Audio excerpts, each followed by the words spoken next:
Welcome to this new episode. Today, I want to talk to you about change and unpredictability. And this is going to be a two-part series. And I'm doing that because it is such an important topic. It is, I think, with just everything that is going on in the world right now. Yes, I'm talking about a lot of the politics and what's going on in our governments around the world and the wars, and there is just so much craziness. But that is the new normal. That has become the new normal, and learning to navigate change and everything that is unpredictable is a leadership skill. And the mindset that you have while navigating things that you can't control will change your experience in life and at work. And I wanted to talk about this topic today because I have several clients who are really struggling. And so if that is you, if you have been hit with the sale of your company or a new boss or some kind of reorganization, then this episode is for you. So today we're going to be talking specifically about how you can think about it and how you can manage it for yourself. And then in next week's episode, I'll talk about how you can manage things like that with your team. So if you're managing people or leading team in unpredictable circumstances, that's what we'll talk about next week. For this week, I wanted to start off with a story, and you'll see where I'm going with this. But I had a job. So I was what was called a chief client officer in one of my corporate positions. So I was responsible for managing a global client, and it was one of the top 20 clients of the company. The company had like 5,000 or 6,000 clients. So it was a very big client, very strategic relationship that my company had with this client. And they had been spending money with us for years. And when I came in to manage and to lead the relationship with this client, we were doing a specific kind of work for them. And it was probably about a third of our revenue. So it was a significant amount that we were doing with the client. And so one of the objectives that I had was to protect that revenue or even grow what we were doing in this specific kind of work for them. And so I came in and I spent a lot of time ensuring that the client was getting the value for their investment. There were things that we had to do to evolve what we were doing. There were things that we had to invest and change, maybe invest in new technology or invest in new team members. But I came in and I really had to do a revamp of how we were servicing the client in order to protect that business. So all of that took me about 2 years, and it was great. The client, we'd already been getting great feedback. But of course, we all know that, nothing is ever forever. And I wanted to be sure that that relationship was strong and solid because it was such an important part of our business. So I spent about 2 years doing that, and the client was over the top happy. We worked for them in over 30 countries. We got great feedback in all of the countries. Everything was great. Honestly, it couldn't have been any better. So they repitched the business, and with all the work that I'd been doing, we won that business. Even if that pitching process was about 6 months. And of course, it kept me up quite a few nights, made me sweat, made the CEO of my company sweat, but we won the business. So that was great. And we had won the business. And then 6 months later, a new CMO came in client side. And within 1 month, she decided to stop working with us. There was no rhyme or reason. She simply wanted to instill change. There weren't problems with our servicing. There wasn't any issues with our value that we were offering. She came in, and for whatever reasons or whatever personal motivation for her, she decided not only to change us, but many suppliers and many partners. I was absolutely devastated. And there was absolutely nothing that I could do about it, except the way that I thought about it. And that's what I want to talk to you about today, because I lost a very big contract for my company. And yes, I had to go in front of the CEO and give him that news. That was one of the most unpleasant meetings of my life, but I still did it. But the point of the story here is that things happen.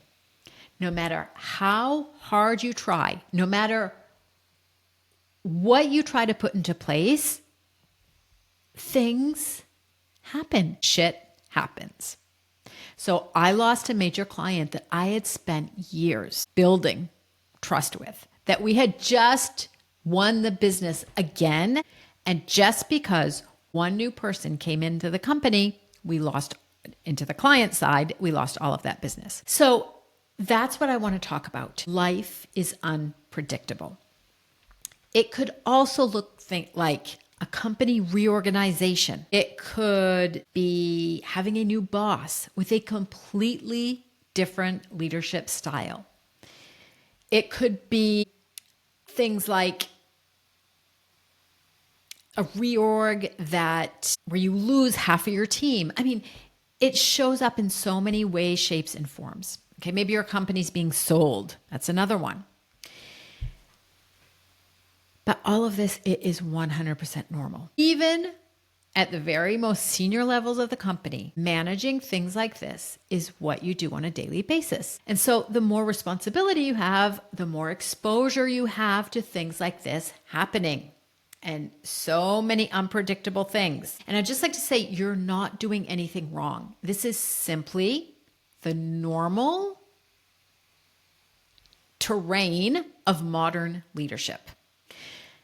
But while change is inevitable, how you lead yourself through it and how you show up in these circumstances will change everything. And that is 100% where your real power lies. And it's not about just staying calm. It's also about protecting your energy, showing up with grounded confidence. And so in this, I want to explore what it takes to lead yourself through these circumstances, because this is going to happen.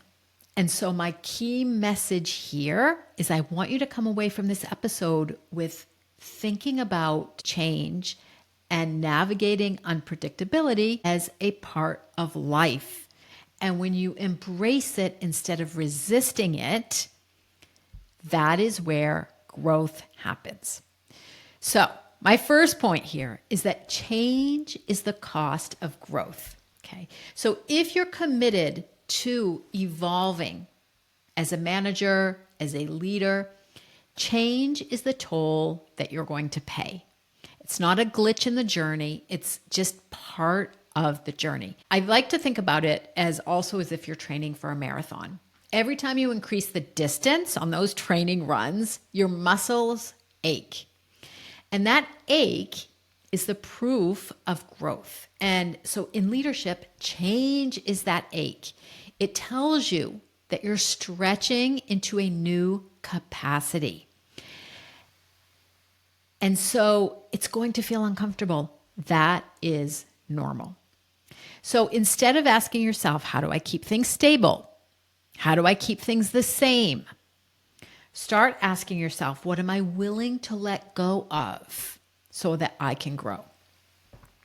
Second point is resisting change is exhausting. And I see so many people do that. And the people who rise above that resistance are the ones that are going to go further inside of organizations. And I'll just give you an example here. I had spent in another job a good year and a half getting things back on track. I came into a moment when the business unit was losing a ton of money yearly. So I came in and my mission was to find profitability or get the profitability back. And by doing that, I had to reorganize some of the team, hire some new people, restructure the leadership team. So there was a lot of things that I had to do. And we got that business on track within a year. Year one, it was great. Year two, it was great. And I had built a fantastic team.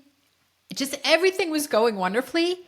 And my boss came to me and said, "Oh, Karen, we're doing a total reorganization and you're going to lose half your team."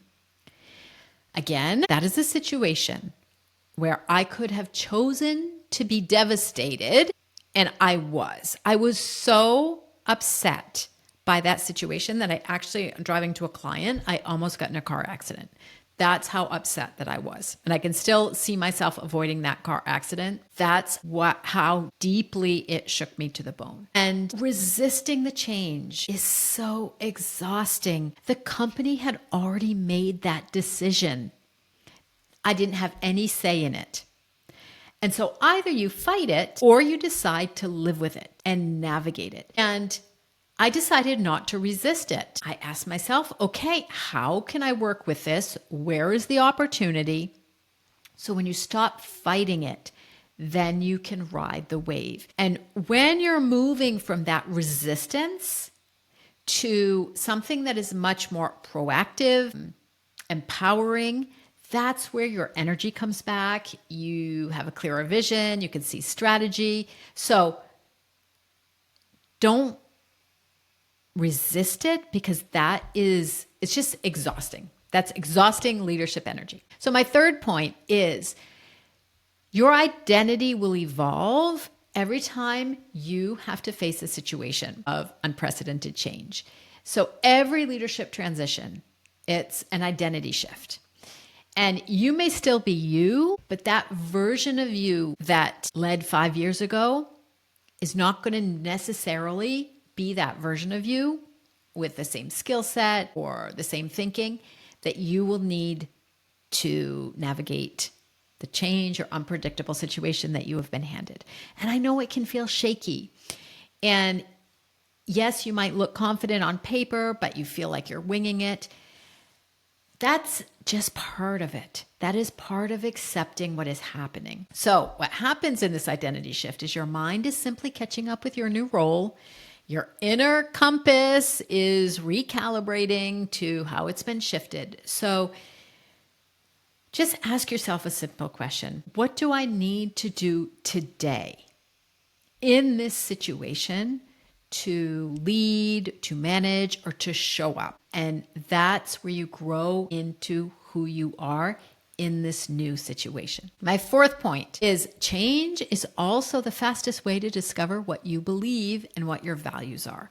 When you are under pressure, when something has been thrown at you that you were not expecting, that is when your true priorities get really loud, really fast. And some of my clients, I've seen them realize that what they thought mattered actually didn't. And things that they ignored needed more of their attention. So it really is an opportunity also to ask yourself, well, what is important? What do I really want? And just use the change or use what's being thrown at you as a values audit. And I'd like to just share another personal story here. Is in one of my jobs, I remember when I interviewed, they said, "Karen, is there anything that you don't want to do?" And I said, of course, I don't like firing people. It's something that no leader likes. I don't want to do it. I was looking for a job where I was going to come in and build something for the future. And at some point in time, the company was under a little bit of stress and they had asked me to let some people go. And that and how I reacted to that and how I showed up for my team, for the company, for my clients, for myself in that moment was a very defining moment for me. So that's a full story for another day. But my point here is that change is a good moment to also question your values and see how you want to show up and what you want to do or not do. And my fifth point is change is going to build emotional resilience. And that, I think, today is one of the strongest skills that any leader can have. And resilience is not about being perfect. Nobody is perfect. Everybody's human. We all make mistakes. But it's having an emotional muscle to stay grounded when something is thrown at you. So it could mean that you need to take a walk. It means that you know that you need to maybe exercise and burn off some nervous energy. It's just staying in your feelings and recognizing what you need and not reacting out of anger or frustration, but it's being grounded and responding in a clear, focused manner. Because when you are leading through change, when you are leading a team, the most important thing that you need to protect first is you. Because as leaders, we are under a lot of pressure. The teams are going to be looking at you for answers. So you have to protect your energy first.